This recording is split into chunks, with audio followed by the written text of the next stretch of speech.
Hey guys, this is SleepDaGeek, aka Montio Bless, going over a few tips and tricks that give me the advantage feel on the battleground. I hope you guys like the video. If you do, like and subscribe, please. And here we go.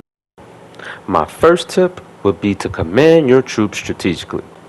Depending on what platform you're playing on, you'll be able to double tap a button which will tell your troops to stay in a certain point until you leave a certain distance from that said point. By default, your troops are going to follow you once you spawn in the game. So, I play on the PS5. I double tap square and I give a direction point upon exactly where I want my troops to stay. Now, as you can see in this clip, I just spawned in and I decide to go across the river, staying low on the back end side. But I know I have a radio operator, and I know radio strikes can do self-inflicting damage. So if you are the one calling in the radio strike, do not run in. But as you can see in the video, I try to lay down some suppressive fire away from my troops that I can see on my mini-map to get across the river. And then I tell them all to come into the house and stay in the house.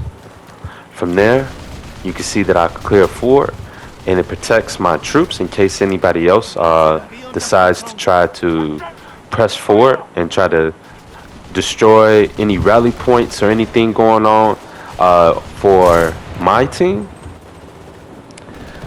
And as you can see, I just sit here and I already called in an artillery strike, and I sit here and I just wait for it to do its thing.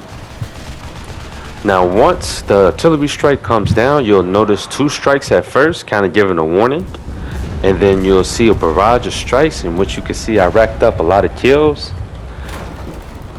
Barge through, I hold down triangle, tell my troops to follow me. You will see all orders canceled once I do that. And the main idea behind this is if you're playing as an attacker, you don't want to use up or expend all your tickets trying to barge in or take the zone. So overall, controlling your troops strategically will allow you to definitely and more effectively capture zones and get kills. So my next tip is to play aggressive with tanks. You have to understand that your team depends on the vehicles that spawn in, and you're only able to spawn in 2 vehicles per team. So if you're playing as a tank and you're staying in the back, you're not assisting necessarily with the infantry assault, which will hinder the team in the long run. Typically, I would try to take out tanks first, and from there, I try to follow the flow of the rest of my team and the rest of the troops to try to give them an easier push into the objective. So I see on my mini map they're kind of running up an alley after I destroyed the tank, so I plan on going over there and pushing up that same alley as them, which allows my team to get into the objective a lot smoother. So my last tip would be to bail out with tankers. Now, my tankers and my squad work as full assaulters if I want them to. So as I'm playing and I'm really close to objectives, if my tank starts to get destroyed, I will understand that the jig is up and it's time to get out the tank, right? Now typically before I get out the tank, I like to deploy some smokes or shoot some smoke shells. So as you see, I shoot some smoke shells within the objective and I run in and try to help conquer it, because you can't conquer objectives in vehicle. So push with the tank. After you push with the tank, bail out and take the objective.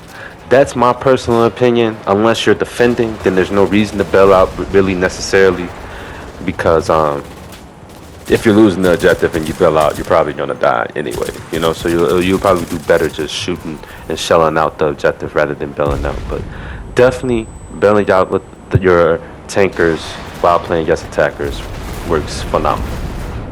I hope you guys enjoyed the video, and if you did, please hit the like and subscribe.